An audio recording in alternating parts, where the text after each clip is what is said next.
영을 다시 소생시키는 길이란 제목으로 하나님 말씀 증거하도록 하겠습니다. 우리 전제가 예수님께서 하신 일이 두 가지가 있다 그랬죠. 대속자가 되신 거, 구원자가 되신 거. 대속이라는 것은 리디머인데 대신 맞아주시는 거, 대신 당해주시는 거. 구원자는 물에서 건졌다, 수렁에서 건졌다. 그러니까 구원이죠. 건져냄. 모세도 그런 뜻이 있다는 것입니다. 그래서 우리에게 대속자 되시고 구원자 되시니까 우리에게 하는 초청이 뭐죠? 초대받으라는 거죠. 그러니까 우리 받아들여야 된다. 그리고 또 해야 될 일이 뭡니까? 나만 구원받는 게 아니라 또 다른 사람을 초대해야 된다. 그게 어제까지 살핀 내용입니다. 초대받고 초대해야 된다. 누리라 또 누리게 만들라. 그러니까 예수님이 하신 근거가 있고 나도 구원받고 이웃도 구원받아야 된다. 이렇게만 된다 그러면 가장 바람직한 신앙생활이 되겠죠. 예수님 때문에 내가 구원받고 내 주변 사람도 구원받고 빛이 되는 인생을 사니까 얼마나 좋겠습니까? 근데 문제가 있다는 것입니다. 사람들이 말을 안 듣는다는 거예요. 그래서 오늘 57장에는 이렇게 예수님이 다 하시고 초대하셨는데도 불구하고 거부하고 거절하는 상황에 처하게 될 수 있다는 것입니다. 그래서 거절하고 거부하는 사람들을 뭐라 그래요? 악인이라고요. 우리 성경에서 말하는 악인은 도덕적인 악을 범하다 그런 것보다는 안 믿는 자를 악인이라 그럽니다. 믿는 자를 의인이라 그러고, 의인은 믿는 자 또는 이기는 자, 악인은 안 믿는 자 또는 패배하는 자, 실패하는 자, 이걸 뜻하고 있습니다. 그래서 21절에 보니까 악인에게는 평강이 없다 이렇게 마지막 설명하고 있죠. 되는 일 하나도 없다. 뭘 한다 할지라도 다 실패자가 될 수밖에 없다. 그런 뜻입니다. 그러므로 예수님의 초대에 거절하지 말라. 이게 오늘 전반적인 맥락입니다. 그러면 대비해서 두 가지 살피겠죠. 그 예수님의 초대에 대해서 거절하고 거부한 사람들의 모습이 어떤 모습인가. 그러니까 이게 악한 세상의 특징이 뭔지 그거를 말해주고 있습니다. 예수님 거부하니까 하나님 없는 삶을 살잖아요. 그러니까 나 중심으로 살겠죠. 깨지지 않은 나를 중심으로 사니까 내 멋대로 살겠죠. 그러니까 나를 중심으로 사니까 주변에 의인이라든지 또는 진실한 사람, 헤세드의 사람이라는 그런 뜻이거든요. 이렇게 진실, 의인, 의롭고 그다음에 또 하나는 진실된 사람, 사랑이 있는 사람들, 이런 사람들에게 대해서 무관심하다는 거예요. 의인이 사라지고 진실한 자가 없는다 할지라도 관심도 하나도 없고 오로지 관심은 이 생에만 있어요. 이 생에. 이 땅에서 무엇을 먹을까, 무엇을 마실까, 무엇을 입을까. 왜냐하면 나 중심으로 살다 보니까 내가 보이는 게 다잖아요. 내가 느끼는 게 다잖아요. 그러니까 그렇게 허망한 인생을 산다라는 것입니다. 그러므로 말할 것도 없죠. 어둠이 지배하니까 어둠의 인생을 살겠죠. 우리는 종종 이렇게 얘기를 합니다. 왜 악인이 번성을 합니까? 왜 이렇게 소통이 안 됩니까? 왜 우리가 하나가 안 되고 왜 자꾸 다툽니까? 당연한 거라니까요. 죄인이니까 당연히 그러겠죠. 바벨탑에 저주가 있지 않습니까? 그러니까 우리는 다투는 게 당연한 거예요. 갑자기 어떤 사람들이 친하게 지낸다 그러면 일시적이거나 이상한 거예요. 저거 왜 저러지? 그런 거라고요. 어떤 사람이 평안하다 그러면 평안이 정상이 아니라 이상하다. 저 왜 저러지? 그리고 모든 게 다 이게 어둠이 악인이 막 득세하고 하는 것들이 이 나라가 왜 이러나 그러지 말고요. 그 당연한 겁니다. 반면에 하나님을 중심으로 보시고 영접하게 된다 그러면 하나됨이 가능해지고 또 희생이 가능해지고 대속과 구원을 체험했기 때문에 대신 짐을 지는 것, 또 다른 사람의 구원을 위해서 헌신하는 것, 이게 가능해진다는 것입니다. 그래서 이상함과 또는 당연한 것들 이렇게 혼돈해서는 안 된다, 그런 뜻이라는 것입니다. 그리고 이 땅에 관심이 다 많아요. 그냥 오로지 이 땅에만 관심이 있다니까요. 그래서 우리 옛말에도 그런 말 있잖아요. 개똥밭에 굴러도 이생이 낫다. 죽는 것보다 사는 게 낫다. 개똥밭이면 그 개똥들 막 있는 데 아니에요. 거기서 구르는 것보다 나도 죽는 게 나을 것 같은데, 그죠? 이생이 낫다고 그런 얘기예요. 그러니까 뭐예요? 이 땅 중심이죠. 근데 우리 종종 그런 거 느끼지 않습니까? 예수 잘 믿는 분인데 일찍 천국에 가실 때가 있잖아요. 그럴 때 여러분 섭섭함은 있지만 아쉬워하지 말라가 성경 메시지예요. 우리가 믿는 성도들, 가까운 성도들, 가족들, 또 사랑하는 사람들 헤어지니까 섭섭하고 눈물 나죠. 그게 눈물 나고 섭섭한 거지 그분 자체에 있어서는 나쁜 게 아니라는 거예요. 이 성경에서는요, 하나님이라는 말을 잘 안 씁니다. 입에 담기 싫어해가지고. 그래서 많이 나온 게 뭐예요? 수동태라고. 이런 걸 신적 수동태라 그러는데 하나님의 를 싹 빼버리는 거예요. 그래서 불러갔다. 누구예요? 하나님에 의해서. 그러니까 생략이죠. 불려갔다. 또는 들어갔다. 하나님에 의해서 들어가게 되었다. 이런 표현을 쓴다는 거예요. 하나님께서 그를 사랑하셔서 이 땅에서 고통 그만하고 이제 다 이뤘다. 그리고 데려가신다는 거예요, 미리. 그러니까 당사자에게 있어서는 나쁜 게 아니죠. 여러분도 만약에 천국 간다 그러면 사실은 지금 믿음이 없어서 흔들리는 것 뿐이지 사실 나쁜 거 아니거든요. 빨리 가면 좋은 거지 여기서 사명 다 이루고. 그 시각을 1절과 2절에서 보여주고 있다는 것입니다. 1절, 2절 정리하면 뭐라고요? 영에 대한 관심이었고 오로지 뭐 자기 중심이니까 이 땅에 대한 관심만 가지고 살아가는 그런 모습을 가지고 있다. 그래서 세상에서 어둠이 득세하는 것은 당연한 일이다. 그런 것을 말해주고 있습니다. 1절과 2절 읽겠습니다. 시작. 의인이 죽을지라도 마음에 두는 자가 없고 진실한 이들이 거두어감을 당할지라도 깨닫는 자가 없도다. 의인들은 악한 자들 앞에서 불리어 가도다. 그들은 평안에 들어갔나니 바른 길로 가는 자들은 그들의 침상에서 편히 쉬리라. 그러니까 하나님 앞에서 이 세상 자기 중심으로 살아가는 사람들은 뭐이 땅에만 가치 있다고 생각하고 살아간다는 것입니다. 최근에 이렇게 뭐 이렇게 많이 알려진 분들이 많이 죽었죠. 뭐 재벌들 같으면 제가 볼 때 금년 뭐 지난해까지 삼성의 이건희 회장 돌아가신 것 같고, 롯데 신격홍 회장인가 그분도 뭐 돌아가셨고, 한진그룹의 대한항공 그 조양호 회장도 가시고, 대통령도 뭐 2명이나 가시고, 대통령 아니었지만 그 뭐 대통령 될 뻔했다가 뭐 3천만 원 받았다 그러지, 본인 되게 억울하겠지. 별것도 아닌 것 같은데 이렇게 어려서 또 돌아가신 분, 내가 볼 때 한을 품고 돌아가신 분, 이완구 총리라고 뭐 이런 분들. 근데 잘 보세요. 이런 것들 보면은 이 땅에 가치를 두고 살았다는 게 되게 허망하죠. 그 별것도 아닌데, 그죠? 뭐 얻으면 뭐하고 없으면 뭐하고. 사실은 진짜 지혜라 그러면 우리가 이 70년, 80년 요 짧은 시간이 아니라 영원을 걸 수 있는 그곳에 가는 것이죠. 여러분 영생이 뭔지 잘 이해가 안 되면 이렇게 생각하면 돼요. 여러분 이때까지 그 누렸던 것 중에 제일 기쁜 일이 있죠. 제일 기쁜 일이 딱 고정돼가지고 시간이 없어지는 거니까 그게 딱 고정돼서 그게 영원히 지속된다. 그게 천국이에요.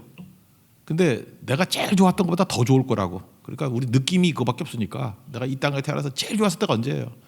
언제가 좋아요? 저는 그 초콜릿 통에 빠지는 거였는데 옛날에 뭐 그런 거 거기서 딱 멈춰가지고 거기서 쭉 가는 거예요. 쭉 가는 거 그죠? 그 느낌이 지루하고 실증 나지 않고. 그 지옥은 뭐겠어요? 가장 고통스러웠던 그 순간이 그보다 뭐 수백 배는 더 크겠지만 그 영원히 지속되는 거예요. 그러니까 소망이 없는 거죠. 그러니까 잊지 말라고요. 근데 이 땅에서 이게 단지 알고 살아간다는 거 얼마나 어리석은 일이겠습니까? 그래서 여러분 세상이 이럴 수가, 그런 소리 하지 말고 세상은 이런 겁니다. 세상에 너무 소망 갖지 말아요. 세상은 잘 안 돌아가는 게 당연한 거예요. 왜? 어둠의 세력들이 지배하는 땅이니까 그건 뭐 당연하다 이렇게 얘기할 수 있다는 것입니다. 그러니까 악한 자들은요, 예수님 거절하고 거부하니까 어떤 일이 벌어져요? 자기는 자기 딴에는 자기 생각으로 산다 그러는지 모르지만 더러운 영에 의해서 이끌려 간다는 것입니다. 로마서에도 나오잖아요. 내가 원하는 대로 가는 게 아니라 악한 영의 세력이, 옛사람이 우리를 끌고 간다고. 에베소서 2장 2절 같은 데 보니까 공중에 권세 잡은 자를 따랐으니 지금도 불순종의 아들들, 이렇게 거절하고 거부하는 사람들 사이에서 역사하는 영이 있대요. 그러니까 끌려가는 거예요. 끌려가는 거. 그래서 그 제가 뭐 뉴욕이나 이런 데 가보면요, 거기 뭐 그 LA도 마찬가지예요. 헐리우드라든지 또는 뭐 뉴욕 패션계, 예술계, 그런 데 가보면은 생각보다 사탄 숭배하고 뭐 우상 숭배하고 뭐 영매 접신한 사람들 되게 많고, 마약하고 뭐 분명히 제정신이 아니에요. 이렇게 다른 정신에 의해서 이끌려가고 있어요. 다른 스피릿이 있어요, 분명히. 그렇다고요. 근데 그 자기가 아니죠. 그래서 디자인을 하는데 어떻게 저렇게 할 수 있을까? 근데 그러니까 특이하죠. 정상이 아니니까. 뭐가 특이해요. 그러니까 사람들이 그걸 끌려가고 그런다고요. 영화도 마찬가지고. 뭐 특이해요. 영적 싸움이라는 거 우리가 잊지 말아야 된다라는 것입니다. 우리는 보통 그래요. 그 예수 믿는 사람들은 영적이고 예수 안 믿는 사람들은 물질적이라고 생각하는데, 여러분 예수 안 믿는 사람들 한번 만나봐요. 내가 느낀 게 뭐냐면, 요즘에 전도하면서 그렇게 쭉 나가면 예수 안 믿는 사람, 나는 무교입니다 그러는 사람 중에서도 상당수가 굉장히 영적이에요. 다 영적인 얘기를 하고 있어요. 영적인 얘기. 무슨 악령에 쓰여가지고 다 끌려가는 것들이죠. 지금 영화들 같은 거 보십시오. 뭐 하나님 거부하지만 맨 좀비 영화, 뭐 지옥이라는 드라마 보니까 맨날 뭐 영적 세계 그 자꾸 왜곡돼가지고, 그 지옥이라는 드라마 그 보셨나요? 넷플릭스 그거 보면은 저야 항상 이렇게 요약해서 보죠. 항상 이렇게 보는데 그 보면은 거기 예수 없는 그 지옥 운명에 대한 답답한 그런 것들이 있죠. 그러니까 구원자 없이, 대속자 없이 맞닥뜨리니까 뭐 답이 없는 거지. 답답한 거죠. 그런 거예요. 마귀가 우리를 지배하면 특징이 뭐냐면 마귀의 힘이 있거든요. 그래서 마귀는 지치지 않습니다. 피곤하지 않아요. 그래서 막 그렇게 악한 일을 하는 사람들 보면은, 예수 믿는 사람들은 성령 충만하면 막 안 지치고 막 하잖아요. 근데 악한 영도 강력한 것 같아요. 악한 일에 지치지도 않아. 그래서 안티 하는 사람들 보면 지치지도 않아. 내가 이렇게 뭐 스토킹하고 뭐 이런 사람들 보니까 그 지치질 않아. 뭐 며칠 밤도 새고 막 그래요. 지금 마귀가 주는 능력이 있어요. 쇠약해지지 아니하고. 9절 10절 우리 3절부터 쭉 나오는데 9절 10절만 읽겠습니다. 시작. 내가 기름을 가지고 몰렉에게 나아가되 향품을 더하겠으며 내가 또 사신을 먼 곳에 보내고 스월에까지 내려가게 하였으며 내가 길이 멀어서 피곤할지라도 헛되다 말하지 아니함은 내 힘이 살아났으므로 쇠약해지지 아니함이라. 그러니까 더러운 영에 사로잡히면 이렇게 탁월함도 있고요, 뭐 지치지 않음도 있고, 여기 보세요, 쇠약해지지 않고 힘이 막 살아나고 이런 게 있다는 것입니다. 우리 인생은 둘이에요. 나로 살지 못합니다. 성령에 이끌려 살아가든지 아니면 더러운 영에 의해서 이끌려가든지. 더러운 영에 의해서 이끌려갔다 그러면은 우리 믿는 사람들도 이렇게 마귀에게 속을 때가 있잖아요. 특징이 뭐냐면요, 조롱하고 비웃는데 굉장히 탁월해요. 어떤 분 보면은 되게 얌전하고 교양 있으신 분 있잖아요. 그런 거 느끼지 않습니까? 그 탁월한 것도 있어요. 그 아버지도 그렇고 할아버지도 그렇고 그렇게 집안이 이렇게 좀 뼈대 있는 집안이 있어요. 이렇게 누구 조롱하거나 비웃고 그러지 않고 점잖은 분들. 근데 이상하게 예수님과 교회 얘기만 나오면 어쩌면 그렇게 감칠나게 조롱하고 감칠나게 이렇게 비우는지 모르겠어요. 그거 자기 힘 아니에요. 그거 제가 알거든요. 그런 분들 보면은 평상시에 그분이 살았던 그 히스토리가 있는데 그렇게 하실 분이 아니에요. 그게 이게 돌출 사태거든요. 돌출되는 거예요. 왜 저럴까? 악령이에요, 악령. 그래서 예수 충만히 믿어보십시오. 그러면 말이 이렇게 막 조롱하거나 비웃거나 하는 것들을 잘 못하게 돼요. 옛날에는 뭐 촌철살인 그랬는데 그게 잘 안 돼요. 왜냐하면 주님 찬양하고 칭찬하고 하는 거는 잘 됐는데 이렇게 난 비웃고 조롱하는 것을 아주 통쾌하게 막 비수를 찌르듯이 그게 잘 안 돼. 그게 마귀가 주는 힘이기 때문에 그렇습니다. 그거 잘 안 된다고요. 그리고 모든 이런 악한 영이 임하게 되면 그 배후에는 음란함이 있어요. 그러니까 이렇게 생각하면 돼요. 머리가 음란하잖아요. 그 음란함 뒤에는 반드시 악한 영이 있는 거예요.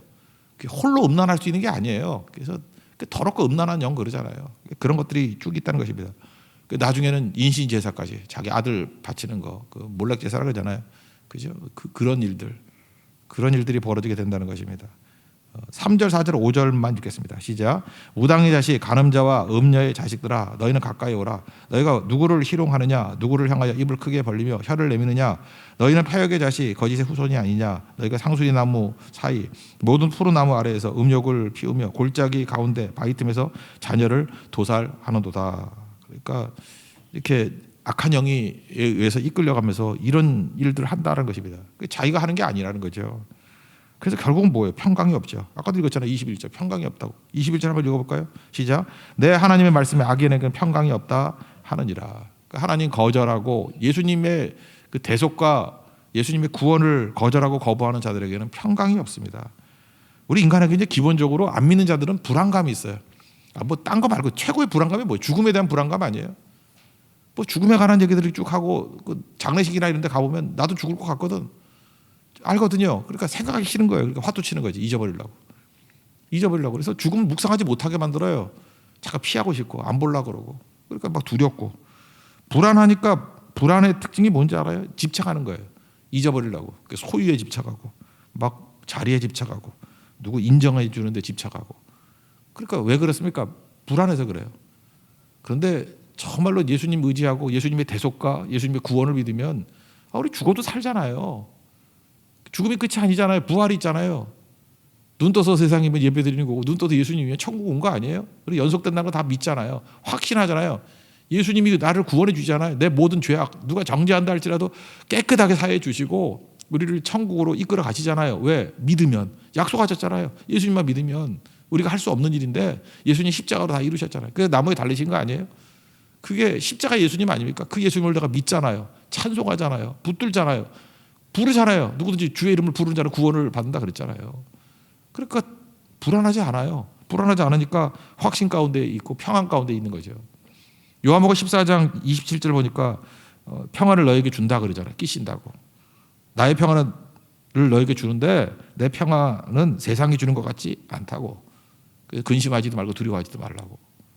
그래서 평안함이 있습니다. 죽음 앞에서도. 그러니까 이 땅에서 뭐 어떤 거에 흔들림이 있겠습니까?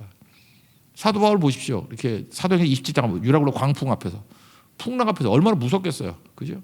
거기서 평안하잖아요. 안심하라고. 하나님께 너 안 죽는다고. 로마 가서도 복음 증거한다고 약속하셨다고. 어젯밤에 나에게 말씀하셨다고. 그러니까 폭풍 중에도 평안함이 있잖아요. 평안함은 이건 예수님이 함께하는 자의 특징이에요. 이건 누구도 몰라요. 저거 어떻게 사냐 그런다고요. 그러니까 계속 불안한 사람들 있죠. 불안증. 약 먹어야 살고, 이거 사실 예수 그리스도가 나를 사로잡지 못했기 때문에 그런 거예요. 불안, 두려움, 이 전부 다 그런 거거든요.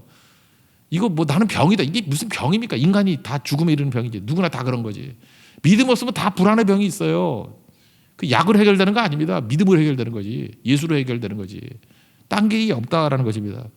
사도 바울 보세요. 죽음 앞에서 뭐라 그래요? 디모데후서 4장 6절부터 8절까지 보니까 전제와 같이 내가 벌써 부음이 됐다. 죽을 날로 가까웠다. 그런 뜻이에요. 떠날 시각이 가까웠다. 그리고 회상하죠.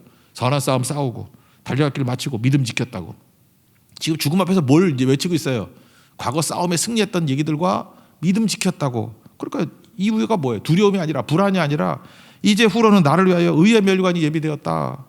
주곧 의로우신 재판장이 그날에 내게 주실 뿐만 아니라 또 너희들, 그죠? 내게만 아니라 주의 나타나심을 사모하는 모든 사람들, 우리 모든 사람들에게 주실 것이라고. 믿습니까? 이 확신이 확신. 불안함은 예수님 거절하고 거부했기 때문에 나타난 현상이지, 불안 만다가 뭐예요? 평안이라고. 평안, 절대 평안. 이게 임하게 된다라는 것입니다. 악인에게는 뒤집어 얘기하면 평강이 없습니다. 맨날 불안해하고 뭘 먹고 살겠다고 막 발버둥 치고 사는데도 불구하고 불안이 떠나질 않아요. 그리고 입만 열면 하는 행동이 뭐예요? 누구 조롱하고 비난하고 분노하고, 또 뒤로 가면 또 음란하고, 그리고 그 다음에 하는 일이 뭐죠? 보면은 뭐 이 땅에 있는 이상에 있는 일만 집착하는 그런 인생을 살아간다는 것입니다. 어리석다는 거죠. 이런 인생에서 벗어나 믿음의 사람, 영접하는 인생 되기를 원합니다. 영접하는 사람에게 임하는 게 뭐냐? 첫째, 하나님을 의뢰하는 자니까 땅을 주시고 기업을 주신다. 근데 이게 이 땅만이 아니겠죠. 한번 읽어봅시다. 13절입니다. 13절 시작. 내가 부르짖을 때 내가 모은 우상들에게 너를 구원하게 하랴. 그것들은 다 바람에 날아가겠고 기운에 불려갈 것이로되 나를 의뢰하는 자는 땅을 찾아겠고 나의 거룩한 산을 기업으로 얻으리라. 이 땅만이 아니겠죠. 이 땅만이 천국을 얘기하는 거죠. 천국의 기업을 얻고, 새하늘과 새 땅, 요한계시록 21장에 표현하면 새하늘과 새 땅. 그러니까 여러분들 이게 중요한 거예요. 하나님이 땅과 기업을 주신다는 게 뭐냐면 이 땅 아니에요. 이 땅에서 뭐 먹을 만큼 주는 거지. 아니 뭐 요셉도 뭐 이 땅에서 다 얻었나? 야곱도 뭐 이 땅에 뭐 얻었어요? 아브라함도 뭐 막배라고 그거밖에 더 얻었어요. 그 천국을 상징하는 거죠. 이게 이 땅이 다가 아니라는 거죠. 제가 죽음 묵상하면서 이병철 회장, 여러분 부자들도 그렇게 오래 못 삽니다. 뭐 우리 아버님이 85세까지 사셨는데 여기 뭐 77세더라고. 이병철 회장 돈 많다고 오래 사는 것도 아니에요. 1910년생이에요. 87년에 소천하셨으니까 77세. 뭐 다 그런 거죠. 뭐 그죠? 여러분 잊지 말라고요. 뭐 어떻게 내가 뭐 가난하기 때문에 뭐 빨리 가고 그것도 아니에요. 하나님이 주신 생명을 가는 거지. 부자라고 오래 사는 것도 아니고. 여러분 다 아시죠? 이병철 회장이 죽기 직전에 24가지 질문을 했어. 24가지 뭐 차 무슨 신부한테 뭐 줬대나 뭐. 그래서 내가 오늘 아침에 다시 한번 읽어봤어요. 24가지가 뭔가. 읽다가 짜증나가지고 1번이 뭐냐? 신의 존재 증명. 하나님이 있냐 없냐. 죽기 직전에 이걸 외치면 어떡해. 이거 20대 때 외쳐야지. 두 번째 우주 창조 증명. 하나님이 우주를 창조했는지. 자기 죽게 되는데 우주 창조가 뭐 이렇게 관심사야. 그 다음에 세 번째가 진화냐 창조냐. 아이고 참 30살이다 그래. 그 생각 들었어요. 그 다음에 과학 발달하면 무병장수하게 될 거 아니냐고. 지금 죽기 직전에 사람이 과학의 발전에서 무병장수하면 나하고 뭔 관계가 있어 그게. 그리고 하나님이 살아계신 나에도 왜 고난을 주시냐. 뭐 뻔한 얘기하고. 우리 맨날 15살에 했던 질문 또 하고 있어요. 아기는 왜 놔두냐. 우리 16살 때 했던 질문인데.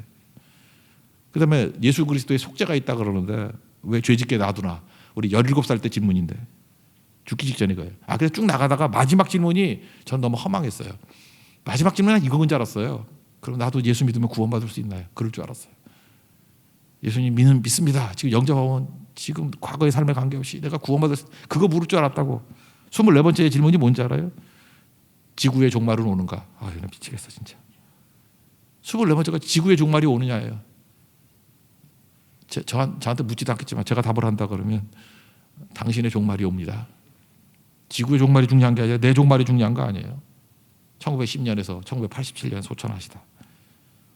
내가 볼 때 글이 뭐 질문 자체가 워낙 유명한 분이 한 질문이니까 알려졌지만 내가 볼 때 그 질문이 우리에게 주는 메시지가 있어요. 허망하다는 거예요. 돌아가시기 전에 77세 되는 할아버지께서 그래 질문 여기서 멈추면 되겠느냐. 물론 이것도 안 하는 분도 많이 있지만 그건 절대로 아니라는 거죠. 그래서 우리가 시간이 가면 갈수록 믿음이 생기면 생길수록 우리 가져야 될 게 뭐냐면 질문이 이래야 돼. 천국에 대한 질문이 나와야 되고 영생에 대한 질문이 나와야 되고 썩지 않을 것에 대한 질문이 나와야 된다고요. 요한복음 6장 27절 보니까 썩을 양식을 위해서 일하지 말라 그랬잖아요. 썩지 아니할 양식을 위해서 하라. 썩지 않을 것들을 위해서 일해야죠. 지금 영원히 기다리는데 영원, 이터널 라이프가 있는데 이거 생각하면 안 되겠죠. 그러니까 하나님 믿고 의뢰하는 백성, 예수 그리스도의 대속과 구원을 이렇게 영접한 백성들에게는요 시각이 달라요. 하늘나라 새 하늘과 새 땅을 추구하는 인생이 된다는 것입니다. 그리고 또 한 가지가 뭐냐면 예수님 이게 영접하면요 나타나는 게 겸손과 통회하는 마음. 그러니까 저는 애통하는 마음이라고 생각해요. 이 겸손이 임해요. 겸손이. 여러분 최고의 복이 뭐냐면 겸손이에요. 참 우리가 교만하잖아요. 나 중심이고. 하나님 내게 복을 주세요. 어떤 복이냐? 겸손의 복을 주세요. 또 어떤 복이냐? 그 눈물이가 눈물. 눈물이 메마르면 미치겠어요. 그 눈물이 메마르면 그 뭐 끝난 거지 뭐 아무것도 아니지. 여러분 제일 꼴 보기 싫은 게 한번 보세요. 막 교만에 막 절정인 사람들 보면 저거 왜 저러나 걱정 안 돼요? 그리고 눈물도 없고 그죠? 좀 나이 들면서 눈물도 메말라 간다는데 눈물 때문에 메마른가? 뭐 모르겠어요. 하여튼 나이 들어서도 계속 눈물 나오고 겸손하고 그럼 살아는 안 되잖아요. 근데 그게 없는 거예요. 참 이렇게 돌아가신 분들 생각해서 그런데 존 맥케인이라고 그 회고록 쓰셨어요. 이분도 또 마찬가지예요. 이분도 82세인가 돼서 제가 존 맥케인 아는 게 우리 아버님하고 비슷한 또래 1936년생인데 3년 전에 돌아가셨어요. 2018년에 존 맥케인 그 뭐 상원 의원이고 그랬잖아요. 뭐 대통령 후보도 되고 뭐 베트남전 참전해 가지고 뭐 오래 버티고 뭐 항복 안 하고 나왔던 뭐 장군이고 그러잖아요. 이분이 그 자서전에서 했던 얘기가 그러더라고요. 미국 정치 얘기하는 건데 정치가 겸손을 잃으면 사회가 갈기갈기 찢긴다 그랬어요. 나는 이거 육신 갖고 하는 얘기 아니라고 생각해요. 정치하면서 이분이 깨달았던 게 뭐냐면 최고의 가치는 뭐냐면 정치에도 겸손이에요. 두 가지 얘기했어요. 거짓말하지 않는 거. 물론 인생에 거짓말하는 사람이 누가 있어? 나는 한 번도 거짓말 안 했다고 하는 정치가도 있었어. 나는 평생 한 번도 거짓말 안 했다. 그게 거짓말이지. 예. 그런 사람이 있었어요. 내가 알아요. 한 번도 거짓말하지 않았다. 근데 그건 내가 볼 때 말실수지요. 난 진실되게 살았다. 그러다가 이렇게 실수하신 거라 저는 그분을 존경하기 때문에 그렇게 생각을 해요. 한두 번 실수할 수 있죠. 근데 거짓말이 습관이 되고 거짓말이 인성이 된 사람이 있어. 밤낮 거짓말만 해. 그 지도자 자격 없어요. 진실해. 그 맥케인 얘기예요.